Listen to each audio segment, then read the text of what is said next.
Pertama-tama, mari kita sadari apa definisi dan latar belakang dari Mosi pada pagi hari ini. Pertama-tama, mari kita bahas apa itu perusahaan manufaktur.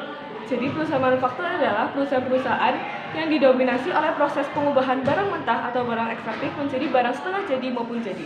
Di mana pada awalnya ketika teknologi belum terlalu berkembang, hal ini membutuhkan banyak sekali tenaga manusia. Dan pada perusahaan manufaktur tidak hanya membutuhkan satu layer pekerjaan saja, namun beberapa layer. Misalnya, untuk pada dasarnya saya beri contoh ketika ada layer untuk tahapan-tahapan pengumpulan dan pengecekan bahan mentah. Terus yang kedua ada untuk proses pengubahannya, yaitu manufaktur sendiri, dan juga yang ketiga ada pengepakan atau pengemasannya. Dan hal ini tidak membutuhkan hanya 5-10 orang saja, namun ratusan bahkan ribuan orang diperlukan dalam pekerjaan ini, di mana banyak orang itu menggantungkan atau bersandar pada lapangan pekerjaan ini sebagai penghidupan mereka dalam bentuk gaji. Dan bukan untuk diri mereka saja tapi juga untuk keluarga mereka, untuk orang tua mereka, untuk anak mereka. Dan ketika perusahaan-perusahaan ini beralih menjadi otomatisasi, yaitu prosedur produksi operasional yang memberdayakan teknologi, robot lebih dari sumber daya manusianya, maka akan banyak orang-orang yang dipecat, akan terjadi PHK massal. Dari situ, bagaimana orang-orang yang dipecat dapat memenuhi kebutuhan hidup mereka. Sehingga seharusnya ketika adanya pengenaan pajak lebih tinggi oleh pemerintah kepada perusahaan-perusahaan seperti ini, perusahaan seharusnya bersedia membayar dalam bentuk tanggung jawab moral suatu kompensasi atas banyaknya nyawa yang mereka telah pegang sebelumnya. Sehingga kami sebagai tim pro mendukung penuh Mosi pada pagi hari ini, karena pada kejadian nyatanya banyak perusahaan-perusahaan yang melakukan PHK namun tanpa memberikan kompensasi yang layak bagi mereka. Sehingga tujuan kami ada dua, yaitu menggunakan pajak sebagai bentuk tanggung jawab feedback dari perusahaan kepada pekerja, dan juga pajak sebagai alat pemerataan kesejahteraan rakyat. Saya juga akan menyampaikan limitasi Mosi pada hari ini, yaitu untuk mempertahankan kesejahteraan pekerja-pekerja yang dipecat melalui pajak, karena mereka sudah digantikan dengan robot. Dan hal ini juga menuju pada dua argumen saya. Yang pertama adalah perusahaan yang menggunakan manusia sebagai alat yang dapat digantikan oleh teknologi yang lebih canggih memutus harapan hidup pekerja. Dan yang kedua adalah kesejahteraan rakyat yang sudah berada di ujung tanduk dapat ditopang melalui pemungutan pajak. Mari kita bahas argumen saya yang pertama, yaitu perusahaan manufaktur idealnya didominasi oleh pekerja-pekerja operasional dengan banyaknya layer tahapan. Misalnya seperti contoh pertama, untuk layer pertama, untuk perusahaan-perusahaan manufaktur baju maupun pakaian, misalnya butuh banyak orang untuk bahkan layer pertama mengumpulkan dan mengecek bahan mentah yang akan mereka gunakan, misalnya seperti sutra, kapas.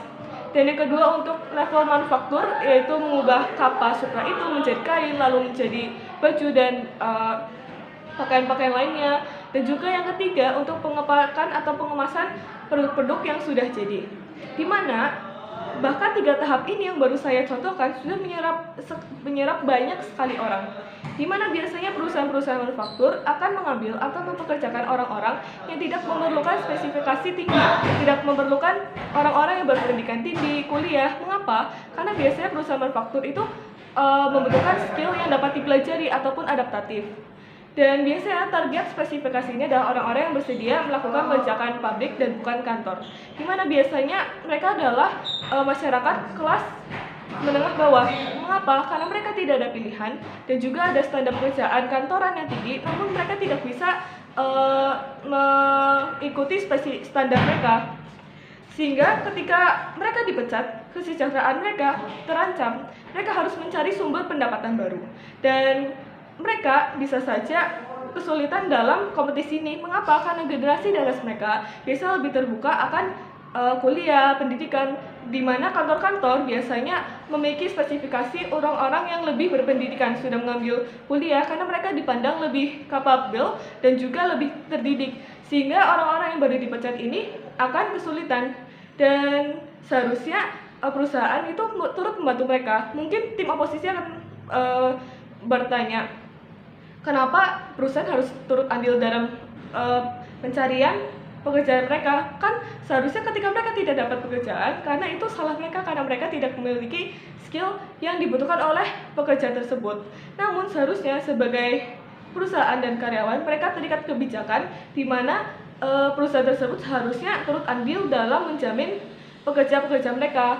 Semisalnya dengan mosi yang kita bahas hari ini, yaitu misalnya dengan membayar pajak lebih banyak kepada pemerintah, di mana hal ini mendukung argumentasi saya yang kedua, kesejahteraan rakyat yang berada di ujung tanduk dapat ditopang melalui pungutan pajak, di mana pajak itu sendiri memiliki peran untuk menjamin kesejahteraan rakyatnya.